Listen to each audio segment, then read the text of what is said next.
आज नाश्त्यासाठी मी मस्त मसाला मॅगी बनवली होती आणि माझ्या जवस, कारळे आणि तीळ तिन्ही संपलेलं होतं. म्हटलं मस्त भाजून घ्यावं. जर तुमचेही केस गळत असतील, पांढरे होत असतील किंवा ग्रोथ थांबली असेल, तर हा उपाय एकदा नक्की ट्राय करा. मी इथे जवस, कारळे आणि तीळ घेतले. तिन्ही तुम्हाला सारख्या प्रमाणात घ्यायचंय. फक्त तीळ थोडे कमी घेतले तरीही चालतील. याचं कारण म्हणजे उन्हाळा सुरू झालाय आणि तीळ फार जास्त उष्ण असतात. आता हे सगळं 2-3 मिनिटं मस्त भाजून घ्यायचंय आणि मग तुम्ही हे स्टोअर करून ठेवू शकता. दररोज सकाळी फक्त 1 चमचा खायचंय आणि खरंच केसांसाठी खूप बेनिफिशियल आहे हे. त्यानंतर पहिल्यांदा मी थोडीशी हिंमत करून ऑनलाईन बांबू प्लांट मागवला. खरं सांगते मला नेहमी वाटायचं की ऑनलाईन झाड मागवलं की ते येईपर्यंत खराब होऊन जाईल. पण जेव्हा पार्सल आलं ना मी लिटरली शॉक झाले. इतकं फ्रेश, हिरवंगार आणि हेल्दी झाड आलं होतं. मला 10 स्टिक्स मिळाल्या. मग माझ्याकडे 2 ब्लॅक कुंड्या होत्या त्याला मी व्हाईट कलर करून घेतलं आणि काही स्टिक मी काचेच्या ग्लासमध्ये ठेवले आणि ते खूप छान एस्थेटिक दिसत होतं.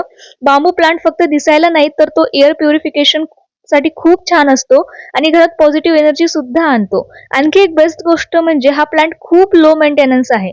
जर तुम्हालाही तुमचं घर सिंपल आणि एस्थेटिक बनवायचं असेल तर हा प्लांट एकदम परफेक्ट आहे. जर तुम्हाला या बांबू प्लांटची लिंक हवी असेल तर कमेंट नक्की करा.